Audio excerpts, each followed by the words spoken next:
Hello guys, আজ আমি সবার একটা প্রিয় রেসিপি ছাতুর ঝোল রান্না করে দেখাবো। তরকারির মধ্যে এটাও আমার একটা প্রিয় তরকারি, ছাতু আর আলুর ঝোল।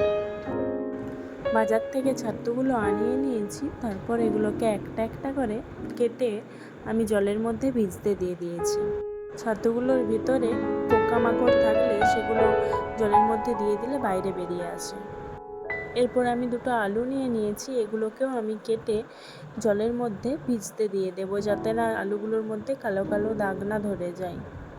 আলুগুলো কাটা হয়ে যাওয়ার পর আমি তরকারিটা বানানোর জন্য পেঁয়াজ, রসুন, আদা পরিমাণ মতো কেটে নিই। তারপর আমি এগুলোকে পেস্ট করে নেব। আগে থেকে ছাতুগুলো কেটে রাখাগুলোকে আমি একটু নুন হলুদ মাখিয়ে রেখে দেবো, তাহলে ভাজতে সুবিধা হবে। আর আলুগুলোকেও একটু নুন হলুদ মাখিয়ে রেখে দেবো। তারপর পরিমাণ মতো তেল দিয়ে আমি ছাতুগুলোকে ভাজতে দিয়ে দেব। ছাতুগুলোকে আমি আস্তে আস্তে ভালোভাবে ভেজে নেব। ছাতুগুলো ভালোভাবে ভাজার কারণেই তরকারিটার ভালো টেস্ট হয়। ছাতুর তরকারি আমার একদম সব সময়ের জন্যই প্রিয়। ছাতুগুলো ভালোভাবে ভাজা হয়ে এলে আমি তারপর এগুলোকে নামিয়ে নেব। তারপর সেই তেলের মধ্যেই আমি আবার আগে থেকে নুন হলুদ মাখিয়ে রাখা আলুগুলোকে তুলে দেব। তারপর আলুগুলোও ভাজা হয়ে এলে আমি আলুগুলোকেও ভালোভাবে ভেজে নামিয়ে নেব। এইবার আমার আলু আর ছাতুগুলো একসাথে ভাজা হয়ে গেছে, আমি তুলে নিয়েছি। তারপর আবার সেই কড়াইতে আমি একটু তেল দিয়ে তেজপাতা, জিরে দিয়ে তারপর আমি পেঁয়াজগুলোকে ভালোভাবে ভেজে নেব।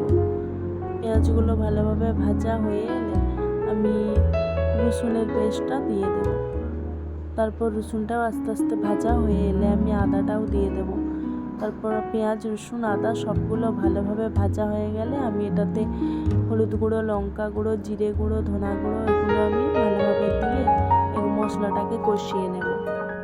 মশলাটা ভালোভাবে কষানো হয়ে গেলে আমি আগে থেকে আলু আর ছাতু ভাজাগুলো তুলে ভালোভাবে মশলাটার সাথে নেড়ে চেড়ে মিশিয়ে নেব। 2-3 মিনিট আমি এইভাবেই নাড়তে থাকবো, যাতে ভালোভাবে মশলাগুলো ছাতুর মধ্যে মিশে যায়। তারপর আমি অল্প একটু জল দিয়ে এটাকে ফুটতে দিয়ে দেব। তাহলেই মোটামুটি আমাদের তৈরি। আমাদের ছাতু আর আলুর ঝোল রেডি। দেখা হবে পরের একটা ব্লগে। টাটা।